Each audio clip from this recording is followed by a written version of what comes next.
Nosotros igual por acá, profesor. Bueno, tiene usted el tiempo. Bienvenido a este importante congreso.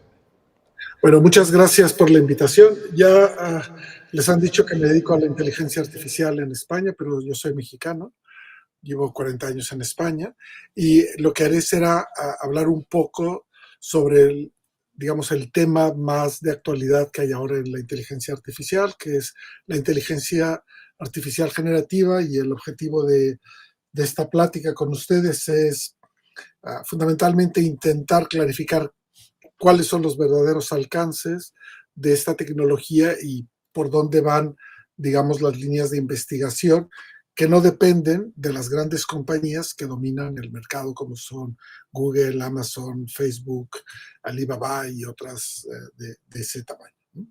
Bueno, así es que comenzaremos con una frase del profesor John McCarthy, que fue el que en el año 56 del siglo pasado se inventó el término de inteligencia artificial.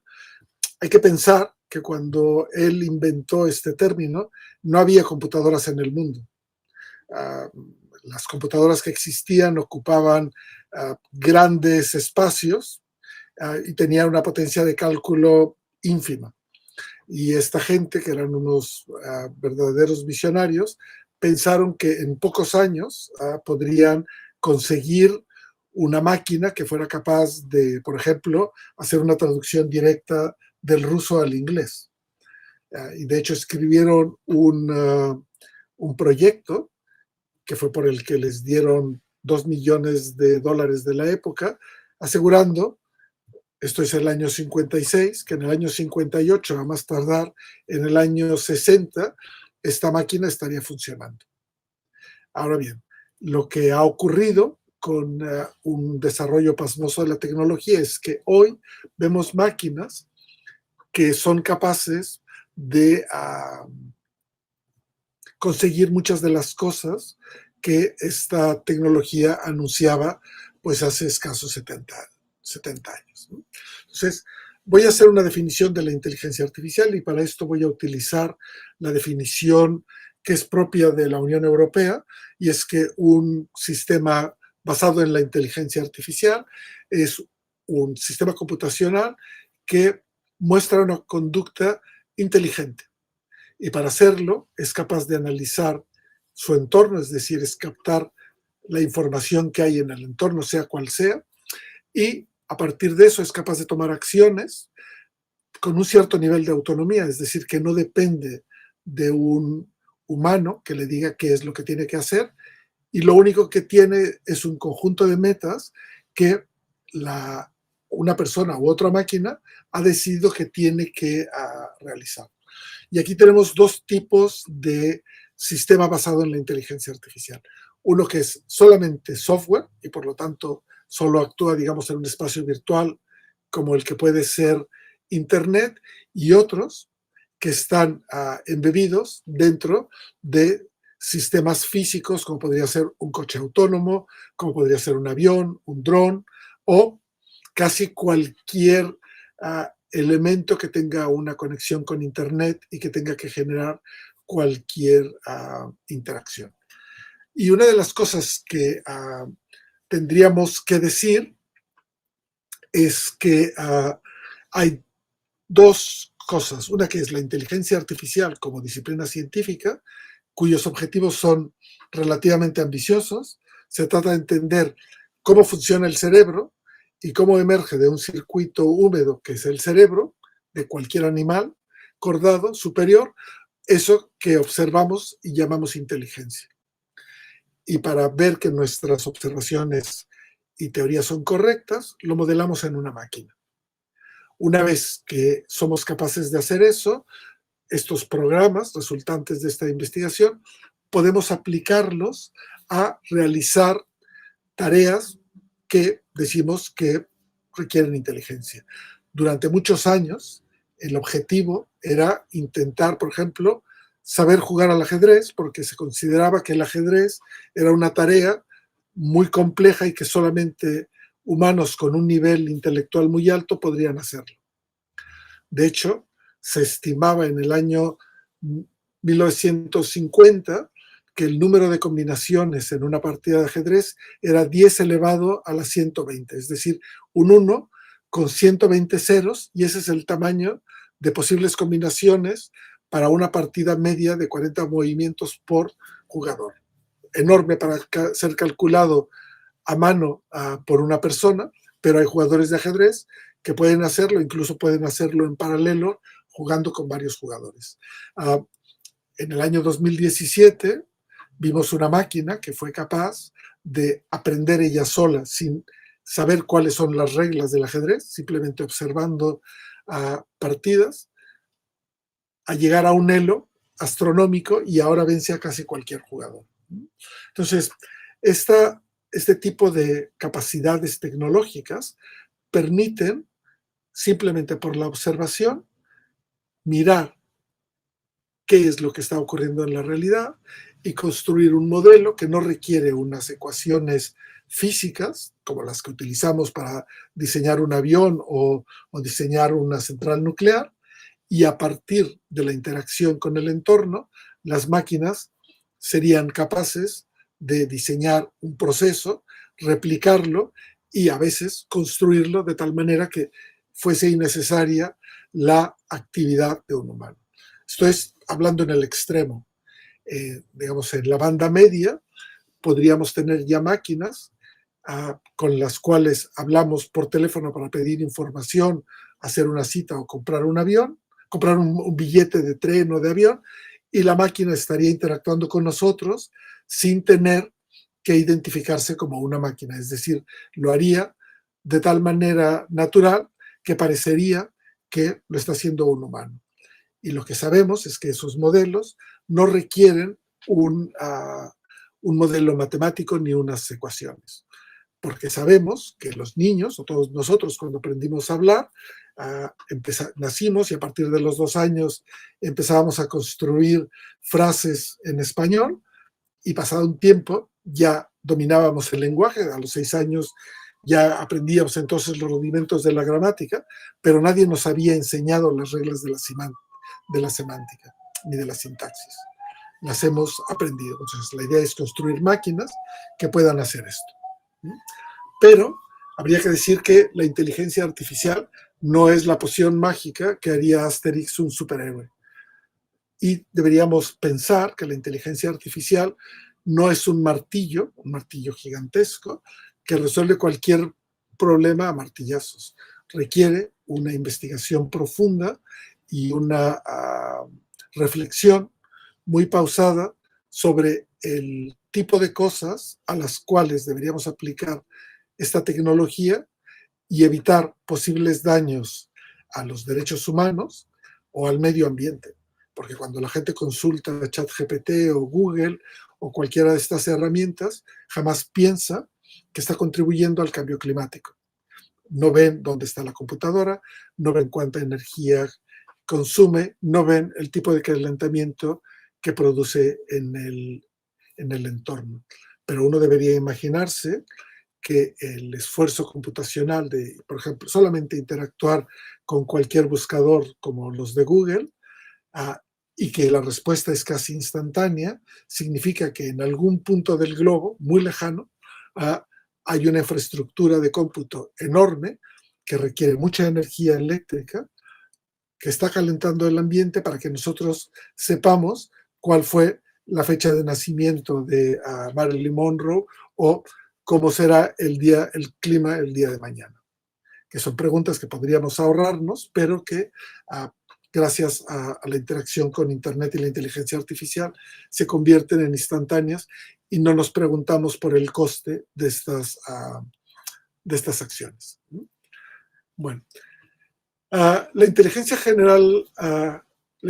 generativa es un conjunto de algoritmos que, dada una entrada, son capaces de producir algo similar a la entrada, pero no la misma.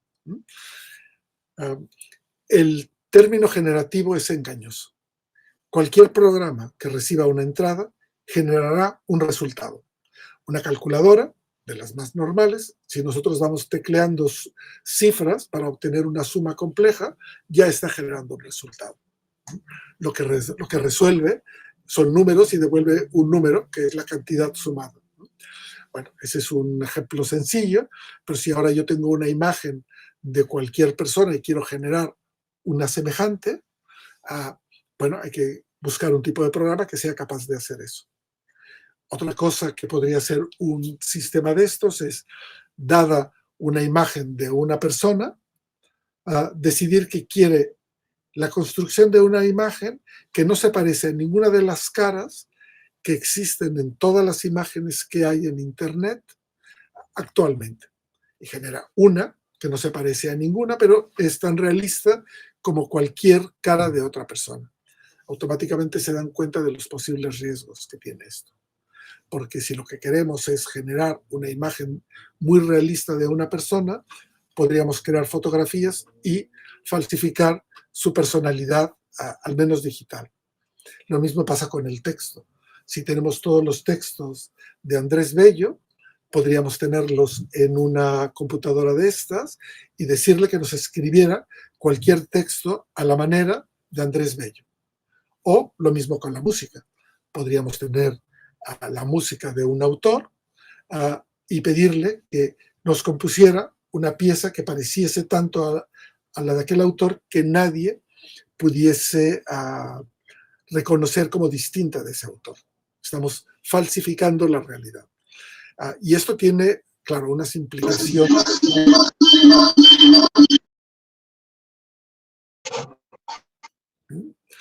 Bueno, y para alimentar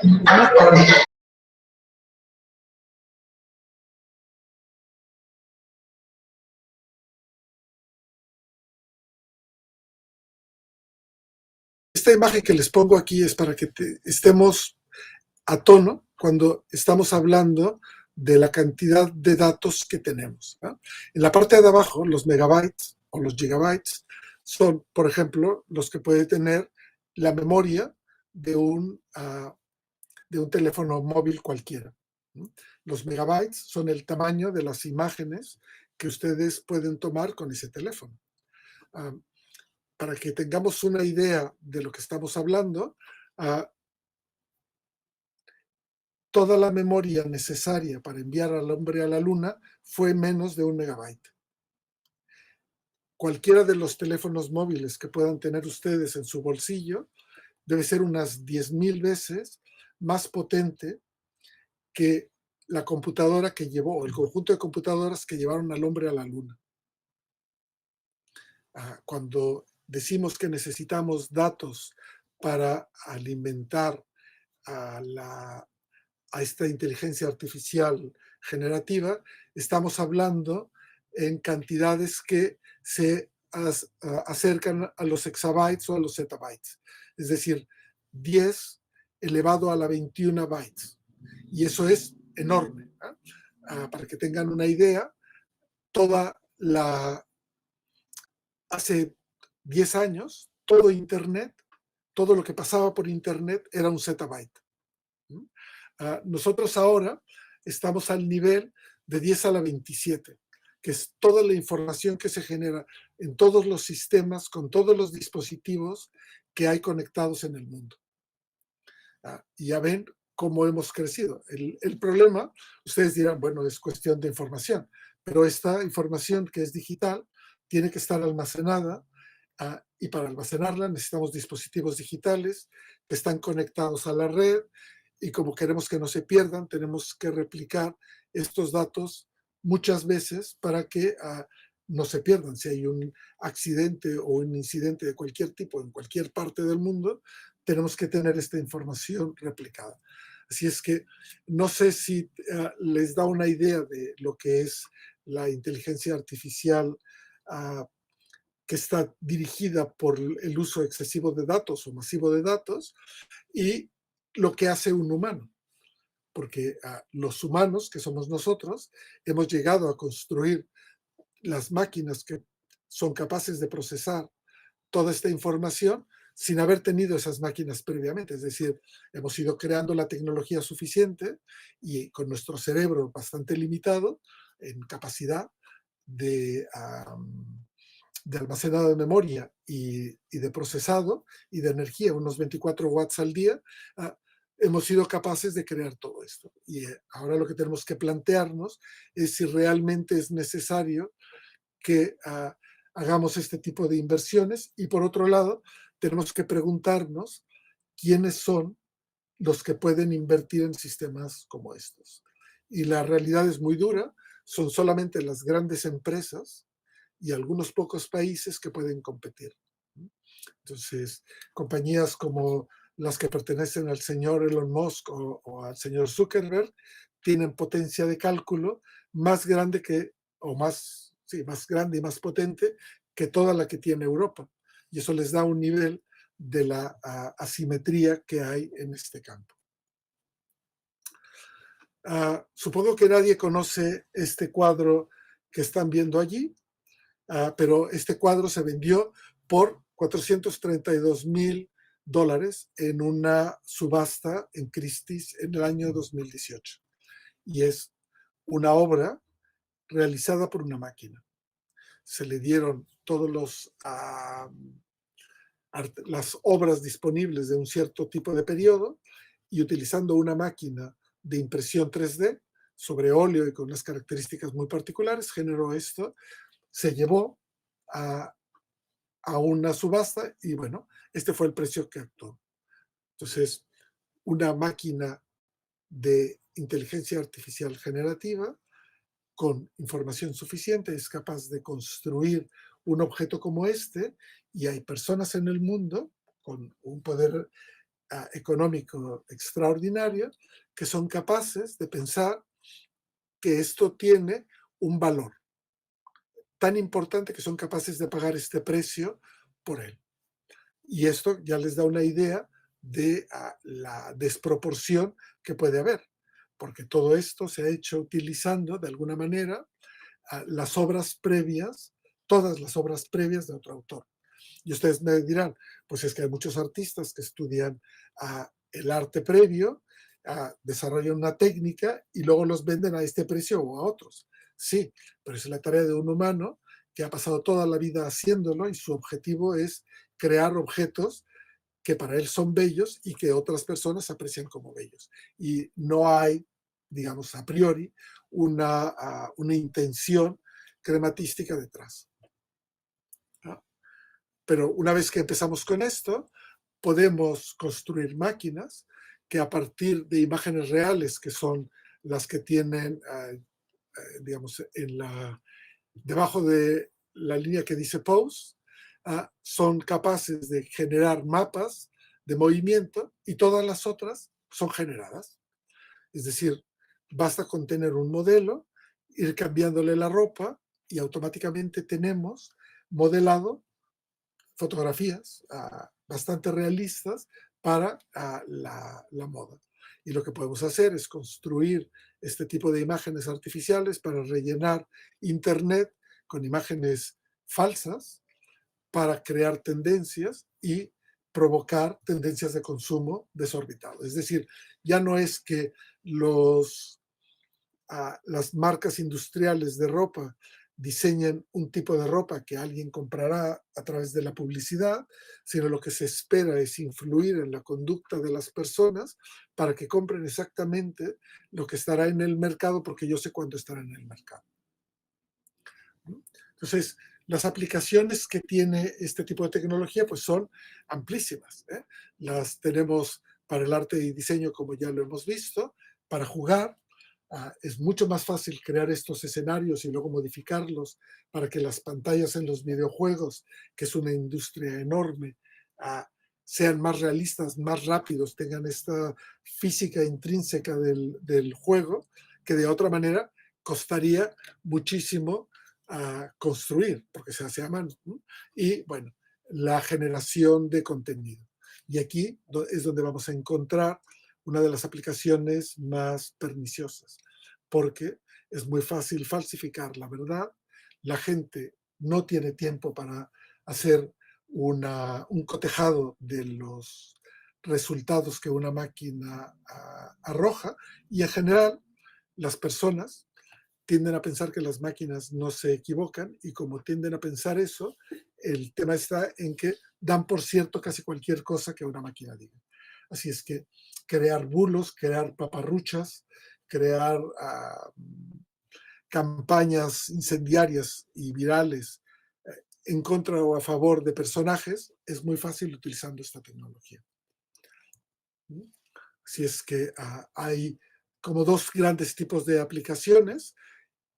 Una es saber si una imagen es real, una imagen que me encuentro en internet, saber si la ha tomado un humano con una cámara o la ha hecho una máquina a partir de imágenes reales que ha, digamos, decodificado, codificado y transformado, o identificar cuáles son los patrones de propiedad en las imágenes sintéticas. O sea, esta imagen sintética que tienen ustedes allí, pues seguramente les recordará a alguna serie de películas famosas de Hollywood. Y la pregunta es, ¿esta imagen está rompiendo o haciendo daño a la propiedad intelectual de los que originalmente crearon esa imagen? ¿Es lícito utilizar esas imágenes para beneficio propio? Y es una pregunta de tipo legal asociado a una pregunta de tipo ético, y es, en primer lugar, ¿con qué derecho me atribuyo la capacidad de utilizar imágenes que no son mías para crear un beneficio extraordinario como el que pueden generar estas herramientas en manos de toda la humanidad? Entonces, hay un montón de tecnologías y programas que andan por allí, el Stable Diffusion, Midjourney, Dale, que bueno, están invadiendo nuestras pantallas, nuestra vida, y el problema es un problema muy sencillo. Como se generan más fácilmente imágenes de tipo digital falsas, llegará un momento en que será muy difícil distinguir cuáles son las imágenes que realmente ha creado un humano utilizando una cámara o pintando o dibujando. Y esto terminará, solamente hablo de las imágenes, pero también del texto y de la música, terminará por modificar nuestro concepto de verdad. Porque tenemos claro que a la gente no le interesa comprobar la verdad completa de las cosas que lee en los medios. Que la capacidad crítica se está perdiendo. Y estos elementos aceleran la pérdida de capacidad crítica porque ocurren tan rápido que la gente no tiene un tiempo razonable para hacer un razonamiento crítico. Entonces, bueno, esto es la técnica que utilizamos, que es una técnica de parches, y la idea es ver conjuntos de bits a conjuntos de bits, cuáles son aquellos que realmente terminan por ser verdaderos y cuáles son falsos. Pero bueno, esto es una cosa muy técnica. Bueno, ahora les voy a hablar de un tema completamente distinto. Les voy a hablar de una aplicación basada en la inteligencia artificial para el bien común. Este es el proyecto que se llama GECA, es un proyecto que estamos desarrollando en el Centro Nacional de Supercómputo en Barcelona. GECA es el nombre de un dios egipcio de la salud. Entonces, el ejemplo es muy curioso. A mí lo que me interesa es ser capaz de conseguir una máquina que pueda fijar su atención en una imagen, no en una imagen, sino en un segmento de la imagen, y que yo pueda interactuar con la imagen. Para esto, debo ser capaz de, en una imagen digital, poder construir una de estas cajas de color naranja que ven ustedes allí, y ahora lo que quiero es interactuar con la máquina. Quiero que me diga qué es lo que está viendo allí.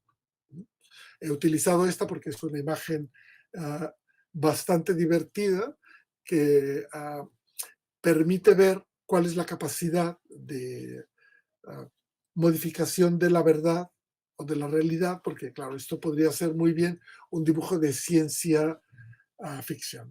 Entonces, queda claro que ahora no pregunto sobre el mundo entero, sobre todo Internet, sino para una imagen particular, quiero interrogar a esta máquina. Entonces, bueno, fundamentalmente lo que se hace es construir a partir de un entrenamiento masivo, son miles de imágenes, miles de vídeos de imágenes clínicas, porque a nosotros lo que nos interesa es ser capaz de utilizarlo en imagen clínica, ¿no?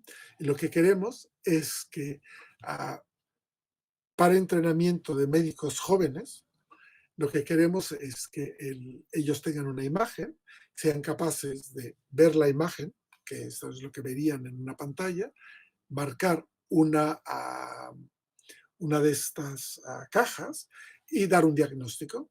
Y la máquina interactuaría con él. Primero, diciendo, aquí veo, en el caso del rojo, aquí veo esta enfermedad. En el caso del azul, no sé si es esa enfermedad, ¿no? Y entonces puedo preguntarle si este pulmón, a partir de esta imagen, es el pulmón de una persona sana o no. ¿Qué clase de enfermedad puede tener o no? O si solamente es un defecto de la imagen, porque no ha estado bien procesada o porque la calidad no es buena, etcétera, etcétera. La idea es que a la hora de entrenarse, a la hora de estudiar, las máquinas puedan ser una ayuda adecuada para, para esta tarea, que es aprender a diagnosticar a partir de la imagen clínica. Y aquí lo que tenemos es textos clínicos que provienen de fuentes públicas y que son de lo que se llama ciencia abierta, que están utilizadas en un producto que no tiene objetivo de ser vendido, sino de ser distribuido para las universidades que tienen cursos o tienen herramientas que quieren poner al alcance de estudiantes de medicina. Lo que no queremos es que estas herramientas caigan en manos de cualquier persona que puede buscar una radiografía suya o de otra persona. Si es suya, bueno, sería una forma de tener una segunda opinión. Pero si es de otra persona, podría hacer una intrusión en la privacidad de la persona a la que le está tomando de la que ha conseguido aquella radiografía o cualquier otra imagen clínica. Entonces ya se ve que es una tecnología de doble uso. Y lo que tenemos que saber es cómo controlar las imágenes que hay dentro para que sean todas legales y el acceso a estas máquinas en sistemas restringidos donde se identifique a cada una de las personas que interactúan con la máquina, para saber que los usos que se hace de esta tecnología no son, digamos, innobles. Entonces, claro, ¿cuál es el problema? Bueno, que puede estar sesgado. Las compañías chinas están locas por tener datos clínicos de ciudadanos en América Latina, en Europa y en otras regiones de Asia, porque los que ellos tienen son los de su propia población. Efectivamente son 1.000 millones y es una base de datos muy buena, pero la morfología, los tamaños no son los mismos. Así es que si nosotros utilizáramos una máquina solamente entrenada con datos de una población como la China, que son 1.000 millones, o como la europea, que son 400 millones, una es el tamaño de la muestra es muy pequeño, en el otro el tamaño de la muestra es muy grande, pero está sobre estudiada. Entonces, genera sesgos. Y lo que tenemos que hacer es evitar estos sesgos. La pregunta del millón es, ¿cómo un humano que es un médico, independientemente de el país de origen o la constitución genética de la persona que está analizando, puede hacer esa generalización y una máquina requiere de tanta información? Y la respuesta es muy fácil. El médico ha construido conocimiento y por lo tanto ha elaborado mecanismos de deducción solventes, y la máquina solo tiene datos y lo que es capaz de hacer es dar una probabilidad sobre el conjunto de datos que ha visto. Y esto habla de las diferencias entre la inteligencia humana y la inteligencia animal y la inteligencia artificial, que aparentemente para tareas muy específicas es mucho mejor, mucho más rápida y más eficiente que el común de los humanos. Pero en tareas complicadas, tareas críticas, pues no son tan buenos, o al menos todavía no lo son. Así es que aquí podríamos hacer un conjunto de consideraciones de tipo ético, legal, socioeconómico y cultural. Es lo que significa este acrónimo ELSE, y es exactamente la discusión que se tiene en Europa contra China y contra América. Los americanos están muy interesados en que los programas sean éticos. ¿Por qué están tan interesados en eso? Pues nadie irá a la cárcel ni sufrirá una infracción por no ser ético. Si en cambio pasáramos a la parte legal y pudiéramos reglamentar bien los usos de estas herramientas, como lo hacemos con los coches o con las medicinas, alguien que no tiene cuidado a la hora de diseñar estos programas podría tener unas multas. Respuesta de los americanos: sí, hagamos algo legal, pero que las multas sean pequeñas. Para que tengan una idea, Microsoft decidió pagar todas las multas del año 22 que le pusieron en Europa, y las pagó con los beneficios de los 8 primeros días del año 23. Así es que las ganancias son tan enormes que vale la pena pagar las multas, ¿no? Por otro lado, hay unas consideraciones de tipo social, económico y cultural. Tenemos que saber qué es lo que queremos hacer con esta tecnología. ¿Queremos hacer máquinas que sustituyan a los humanos en tareas como una fábrica? Quizás sí, pero ¿qué clase de trabajo le daremos a las personas que dejan esos puestos de trabajo? ¿Queremos máquinas que vayan a trabajar en una mina en condiciones terribles? Sí, sí queremos. Ahora bien, ¿qué trabajo les vamos a dar a esas personas? ¿Queremos máquinas que estén respondiendo a los teléfonos en una centralita telefónica? Bueno, quizás sí, pero otra vez tenemos que pensar en las personas que hacen esos trabajos hoy. Por otro lado, aspectos culturales. Cuando nos responden, ¿en qué idioma nos van a responder? Ustedes están en Venezuela, si es que les gustaría que la voz que les responde, sobre todo a las personas mayores, sea una voz que tiene un acento y utiliza el español como se utiliza en Venezuela. A mí me gustaría que pasara lo mismo cuando ocurre eso en México. Me gustaría que si hay una traducción automática que va a quitar traductores de una serie o una película de un idioma a otro, me gustaría que estuviese localizada y que culturalmente fuese adecuada y que no tuviera sesgos a la hora de hacer las traducciones. Que en el fondo, cuando es una película, no es una traducción, sino es una interpretación, pero bueno, lo dejaremos allí de momento.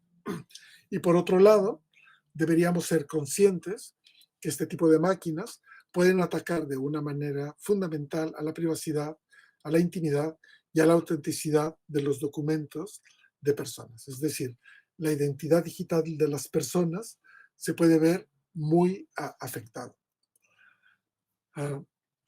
Si alguno de ustedes tiene fotografías en Facebook, debe saber que las fotografías que hay en Facebook son propiedad de Facebook y las pueden utilizar para entrenar estas herramientas, igual que todos sus comentarios y los textos que tienen allí.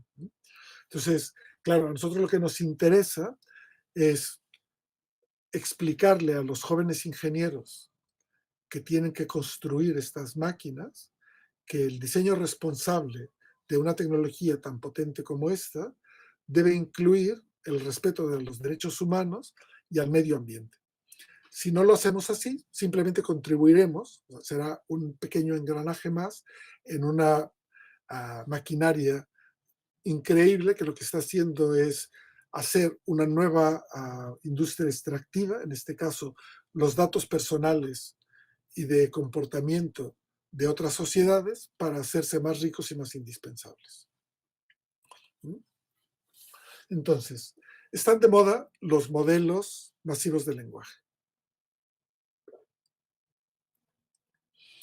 En esta imagen que tienen aquí, que es la de noviembre de 23, tienen todos los modelos que están disponibles hoy estaban disponibles en el año 23. Bueno, no parecen muchos. Y nadie sabe cuánto ha costado entrenarlos en salarios, en tiempo de máquina y en electricidad. Pero déjenme explicarles la parte negativa de esta imagen. La parte negativa de esta imagen es que no sabemos todos los modelos que no han llegado jamás al mercado. Y eso significa más tiempo de cómputo. Si nos pasamos a la actualización de la misma imagen en el marzo del 24, bueno, ya tienen aquí muchos más. Para que tengan una idea, la nueva versión de Llama 3, costó de entrenamiento, sin hablar de la máquina, $143 millones. Nosotros hemos hecho un cálculo de lo que nos costaría en Barcelona hacer un modelo como este en tiempo de cómputo. Y hemos calculado que nos costaría 6 meses de utilizar nuestra máquina entera para hacerlo, sin contar salarios y los datos. Pues imagínense lo que sería hacerlo sin tener un supercomputador. Entonces eso nos habla del tamaño de máquinas que hay. Lo que hay arriba a la derecha es una máquina que está a punto de llegar, que se llama GPT-5, que es supuestamente la máquina más importante que habrá en el futuro cercano. Y es el límite último. Aquí arriba tienen Gudao, que es la máquina china, que, bueno, está muy bien, pero claro, está basada fundamentalmente en textos, imágenes y cultura china. Entonces, el trabajo que están haciendo ahora es, digamos, de extenderlo a otros idiomas. Entonces, los cálculos que tenemos ahora es que más o menos todo el coste de estos modelos es 100 megatones de CO2, megatoneladas de CO2 en cuestión de emisiones. Y esto es toda la aviación comercial de Estados Unidos. De hecho, es bien conocido que se necesitan más supercomputadores, lo que significa más electricidad, y uno de los mayores inversores en plantas nucleares pequeñas es el señor Bill Gates. Es decir, si queremos más supercomputadores, necesitaremos más electricidad. Con las vías actuales de producción de electricidad no es sostenible, utilicemos energía nuclear para esto.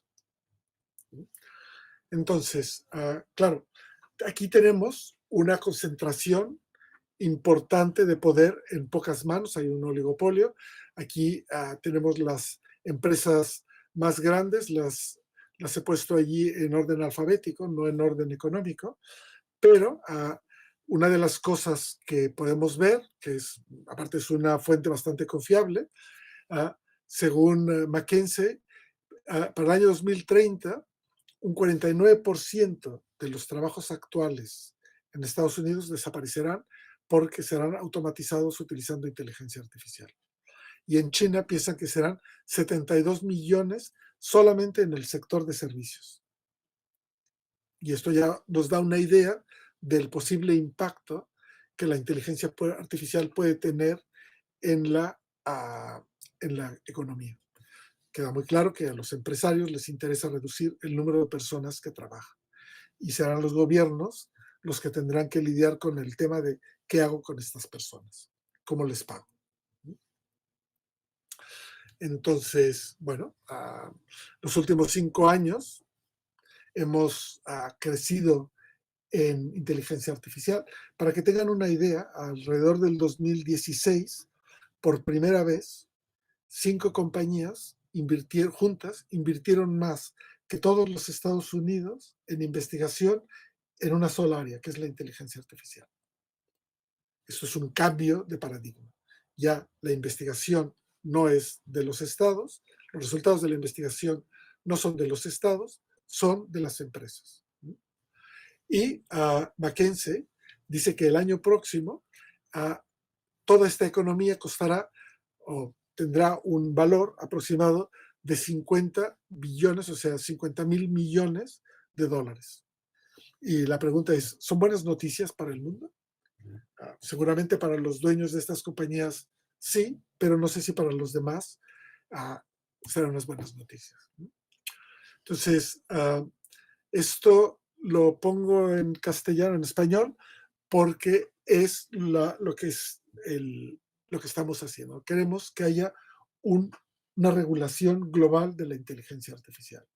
Lo primero que queremos que hagan nuestros gobiernos es que certifiquen que los programas que estamos utilizando han sido hechos de forma responsable, respetan los derechos humanos y además protegen al medio ambiente.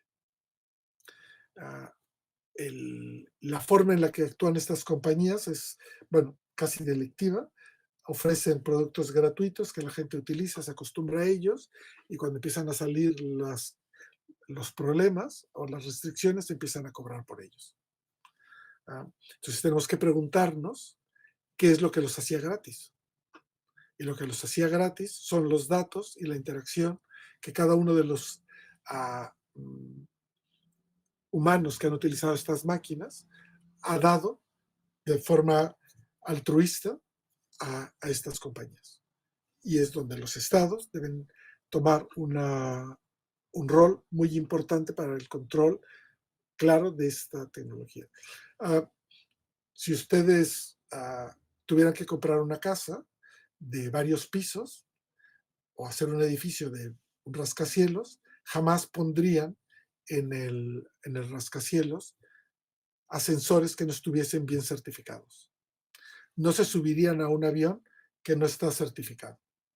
No tomarían medicinas que no están bien controladas por la Organización Mundial de la Salud. Pero sí somos capaces de comprar o bajarnos de la red cualquier programa que alguien ofrece gratuitamente. Y una de las cosas que tenemos que tener claro es que no conocer la ley no exime de cumplirla. En un evento reciente con uno de los directivos de Microsoft en España, yo le decía que yo soy un funcionario público pagado por el Estado español y no debería utilizar, y propongo que no se usen en clase, ningún tipo de herramienta del tipo de ChatGPT y otras. Y lo digo porque han sido hechos a base de infringir las leyes de protección de los copyrights, la propiedad intelectual. Y ella me decía, bueno, sí, pero hay legislaciones distintas y en América esto no es un delito. Y le digo, pero estamos en Europa y cuando estamos en Europa, tú tienes que respetar las leyes europeas. Y en fin, esto era lo que yo les quería decir. Muchas gracias.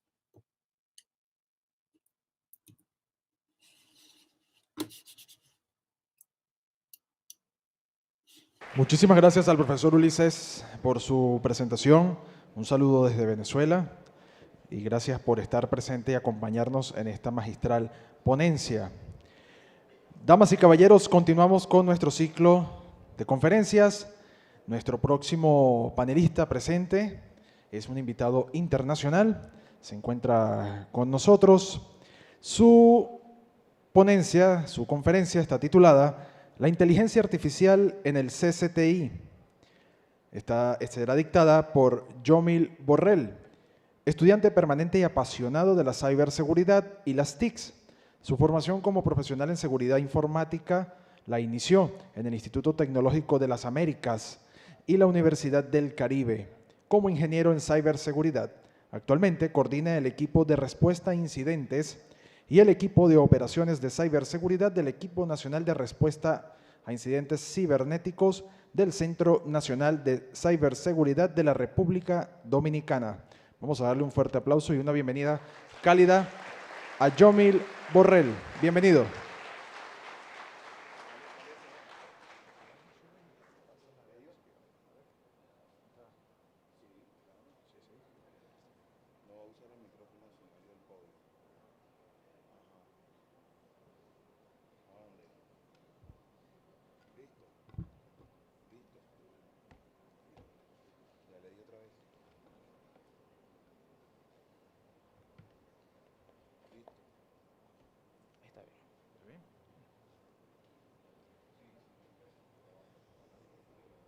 Bien, antes que nada quisiera externar un saludo al presidente de la República Bolivariana de Venezuela, el señor Nicolás Maduro, y a la vicepresidenta sectorial del Ministerio Popular de Ciencias y Tecnología, la señora Gabriela Jiménez, por su invitación. También al viceministro Raúl Hernández para el Desarrollo de Tecnología de la Información de la Comunicación, así como a los diferentes presidentes y a cada uno de las personas que están participando de este congreso. Igualmente, darle las gracias y felicitar a cada uno de los ponentes que pasaron antes que yo, ya que sus presentaciones fueron magistrales realmente. Bien, yo voy a continuar sobre la inteligencia artificial aplicada en el CCTI y quisiera iniciar desde la base explicando un poquito de qué es el CTI para que nos pongamos en contexto. Y utilizo la palabra contexto ya que paradójicamente toda mi presentación se puede resumir en esa palabra, contexto. El CTI es son la recolección de información utilizable para la respuesta, la detección, la prevención de un incidente informático. Entonces, el uso contextualizado del CTI permite a las organizaciones, tanto del sector privado como del sector público gubernamental, poder estar preparadas y anticipar incidentes informáticos. La inteligencia artificial está, como ya han explicado los ponentes anteriores a mí, está revolucionando el panorama de la ciberseguridad y el panorama de las tecnologías de manera general, tanto para bien como para mal. La inteligencia artificial se está utilizando. La inteligencia artificial se está utilizando tanto para el bien como para el mal. Tenemos la parte, digamos, del bien, que es para la detección como una persona encargada o de la responsabilidad de la seguridad de la información de una institución o de una empresa del sector privado. Tenemos la responsabilidad de mantener resguardada la información y los activos de la organización. Y la contraparte a estas acciones que nosotros como profesionales de la ciberseguridad tenemos son la intrusión de los atacantes o el uso que le dan las personas malintencionadas a la potencia que le agrega la inteligencia artificial a la ciberseguridad. Tenemos la detección de incidentes donde nosotros, gracias a la potencia que le agrega la inteligencia artificial, podemos prevenir de forma más certera y más directa y con un enfoque contextualizado lo que puede ser una incidencia de seguridad o un incidente de seguridad. Recordando que un incidente de seguridad es todo aquel evento que se materialice en una organización que pueda tener un impacto, sea reputacional, sea económico. Tenemos la respuesta a incidente, que es ya la parte proactiva, inicia cuando ya se materializó el incidente y cuál es el tratamiento que nosotros como responsables de la ciberseguridad le damos al evento que está sucediendo y la respuesta para recuperar las operaciones.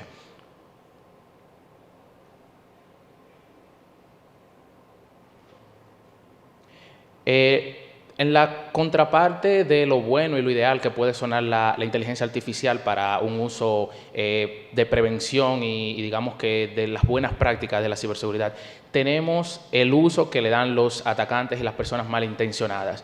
Tenemos la capacidad en donde un atacante utiliza estos algoritmos de inteligencia artificial, esta potencia de cálculo de las computadoras o de estas redes neuronales para potencializar los ataques de ingeniería social, donde podemos ver que cada vez los ataques de phishing, por poner un ejemplo, son más directos, son más convincentes y usualmente se entrenan modelos de inteligencia artificial para que reconozca los patrones de las personas que van de las víctimas, y así los ataques son más directos y es mucho más probable que una persona o determinadas personas caigan en esos ataques. Tenemos también un enfoque ya más avanzado de estos grupos de atacantes, donde utilizan la inteligencia artificial para potencializar sus herramientas maliciosas, sus malware, donde utilizan algoritmos para hacer más complicada la capacidad que tienen las herramientas actuales para detectar esos malware y esas amenazas, evitando que sean así detectadas con facilidad. Y esta capacidad de potencializar el lado malicioso de la inteligencia artificial en estas capacidades es algo que se está aprovechando mucho por los atacantes. En el mundo digital, la inteligencia de amenazas y la inteligencia artificial es cada vez más sofisticada y es mucho más frecuente que las organizaciones, que las instituciones del sector público necesiten contar con herramientas cada vez más potentes y que se adecúen al modelo de negocio de la organización para poder defenderse.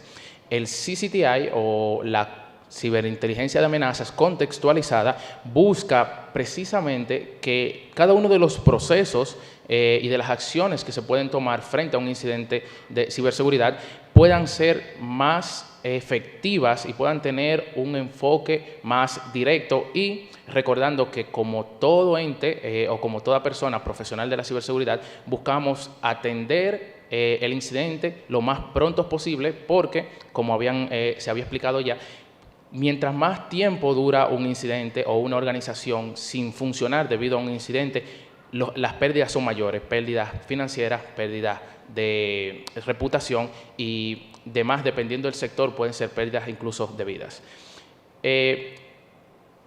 Y aunque he hablado o me enfoqué un poco en lo malo de la inteligencia artificial, enfocada en esta parte, no todo es malo, es al contrario. Podemos, como personas éticas, podemos sacar aún más provecho de la potencia que agrega la inteligencia artificial al servicio de la protección de los datos.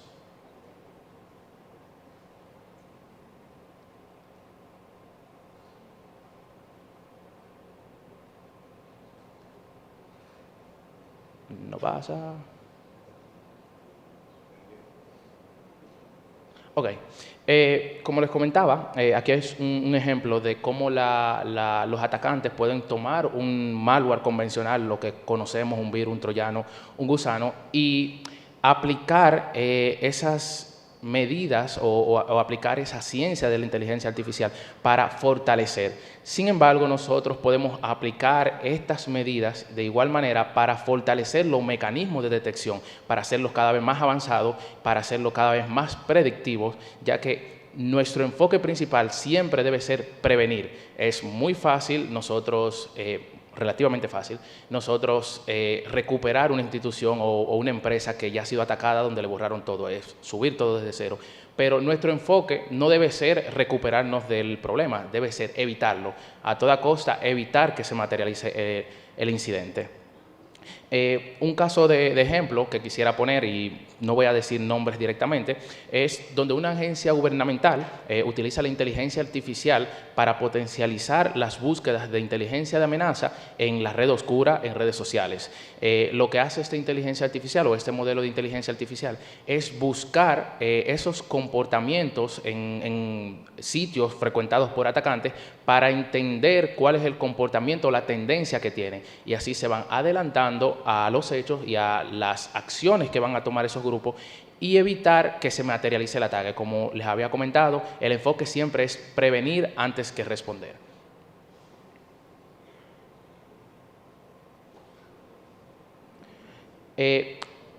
La inteligencia artificial se ve demostrada digamos que en la contextualización del CTI, en la automatización de las tareas. Es decir, cuando la inteligencia artificial se utiliza para potencializar la velocidad de la respuesta de nosotros como los profesionales, creamos modelos para automatizar tareas, poniendo a los expertos en ciberseguridad a concentrarse en tareas más sofisticadas o que requieran el factor humano.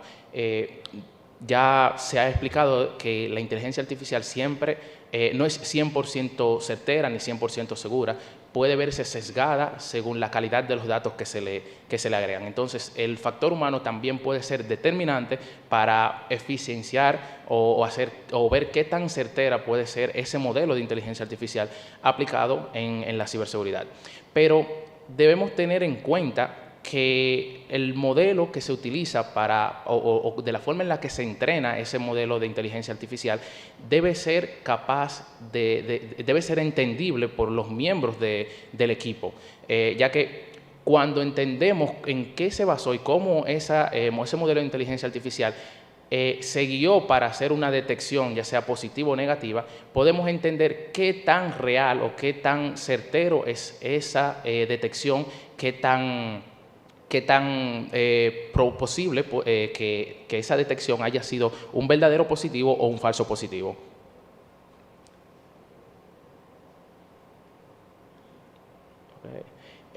Más allá de lo que puede sonar la ciencia ficción o lo que las películas nos han presentado de la inteligencia artificial, nosotros tenemos la capacidad de aprovechar ese poder de cálculo, ese poder de cómputo, para ordenar los indicadores de compromiso y darle ese contexto. Los indicadores de compromiso son todos aquellos elementos utilizables por una persona que se dedica a la ciberseguridad para tomar acciones, ya sea preventivas o reactivas. Puede ser una dirección IP, puede ser un nombre de dominio, puede ser una URL, puede ser un archivo, un hash.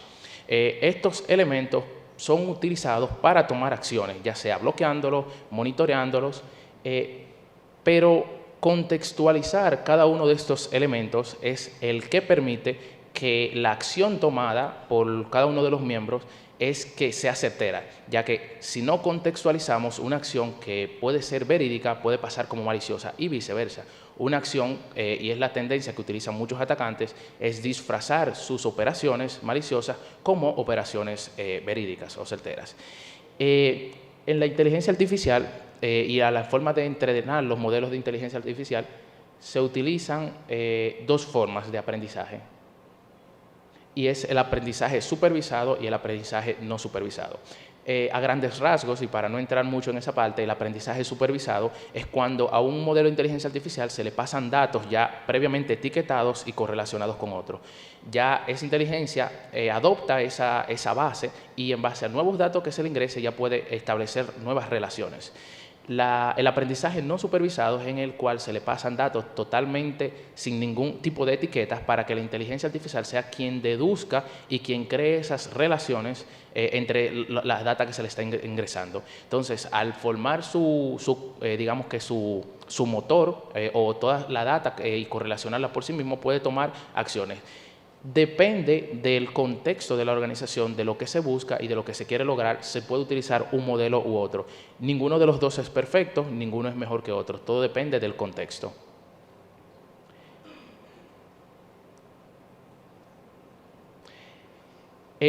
Como les había comentado, usualmente, o como se suele trabajar en lo que es la respuesta a incidentes y el monitoreo de amenazas, es que cuando tenemos esos indicadores que llegan por diferentes fuentes, ya sea feeds de inteligencia, informes que se comparten entre naciones o entre entes de inteligencia, es tomar acción directamente. Si nos mandan un IP y nos dicen que es maliciosa, la bloqueamos. Si nos mandan un dominio y nos dice que es malicioso, la bloqueamos. Es la metodología que usualmente se utiliza.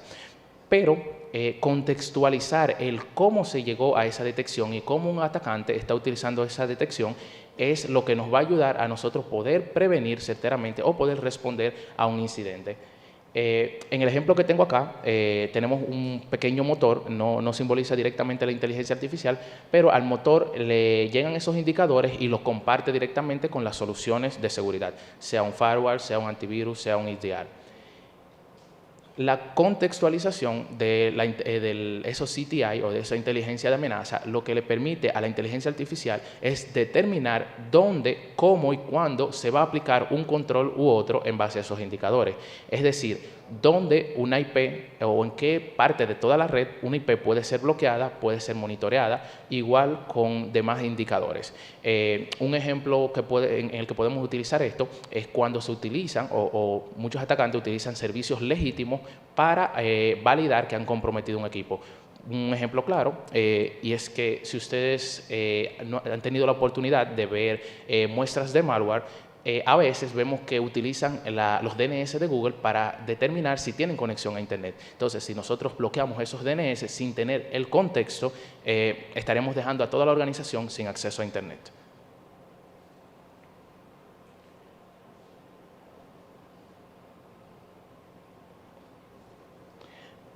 Okay. En el robo de información personal, el robo de información empresarial, secretos comerciales y espionaje empresarial se ve muy potencializado en estos días, ya que los atacantes pueden sacar privilegios y pueden sacar ventaja y aprovecharse de los mismos para comprometer otras organizaciones.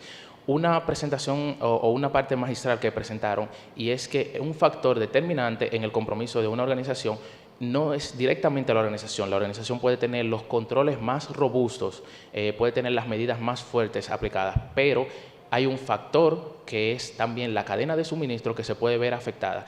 Tú puedes tener la organización más robusta con los mejores firewalls, los mejores XDR, las mejores soluciones de seguridad.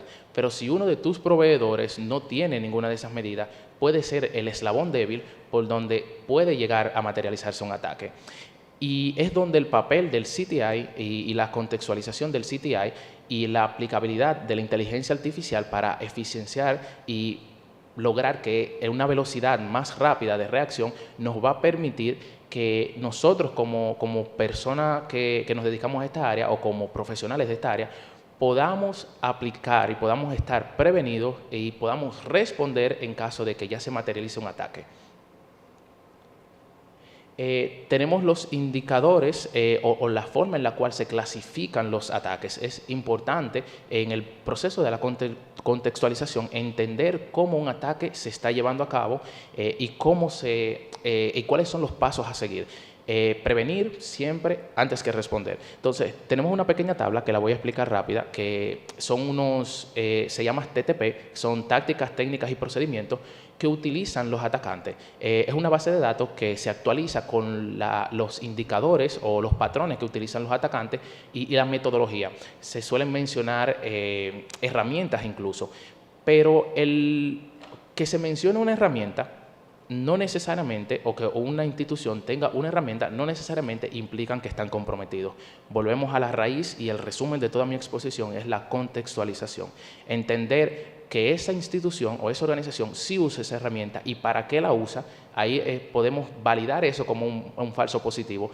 Y cuando vemos que una herramienta está haciendo una acción para la cual no fue, digamos que instalada o no fue aprobada en la organización, ahí podemos entender que está pasando un compromiso o tenemos un compromiso de información.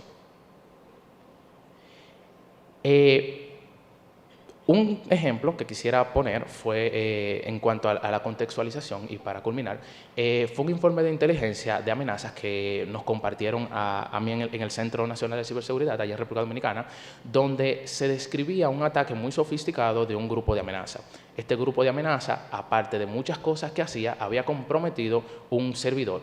En el compromiso de este servidor, lo que hizo fue convertirlo en parte de una red botnet para crear ataques de denegación de servicio. No solo se había limitado a esto, también había utilizado ese servidor para realizar ataques de manera geográfica y local. Estos ataques lo hacía ya que la institución objetivo que tenía realmente solo permitía conexiones dentro de las regiones geolocalizadas únicamente en el país de origen. Entonces, al comprometer un servidor de otra empresa, de otra organización, en ese país podía realizar esos ataques desde dentro del país. Y de cara a los analistas veían simplemente conexiones locales y no entendían que pudieran ser maliciosas, ya que entendían que tenían controles y entendían que esa era una actividad certera. Pero volvemos al foco de todo, la contextualización. En ese informe se compartieron muchísimos indicadores de compromiso que fueron muy útiles, realmente fue un informe muy nutritivo, pero se compartió una dirección IP que quizás muchos ya conozcan y es la nombrada localhost 0.0.0.0. Ese informe, aparte de llegarnos a nosotros, le llegó a otra organización y esa organización inmediatamente vio que decía malicioso, bloqueó todo. Al bloquear esa dirección IP, perdió el acceso a toda la red, no podían salir a internet y entendían que estaban comprometidos. Cuando se buscó el contexto de por qué se compartió esa dirección IP, fue para que se hiciera un monitoreo de qué servicios estuvieran haciendo qué tipo de conexiones a través de ese IP, no para bloquear. Entonces, al entender la contextualización de ese indicador de compromiso, y gracias a un motor de inteligencia artificial que pudo relacionar esos TTP, esas tácticas, esas técnicas y esos procedimientos, se pudo determinar que realmente no estaban comprometidos, sin embargo, se pudieron aplicar posturas de seguridad más sofisticadas y más certeras al entender el contexto de los indicadores de compromiso que estaban recibiendo. Y bueno, esta ha sido toda mi ponencia y les agradezco a todos.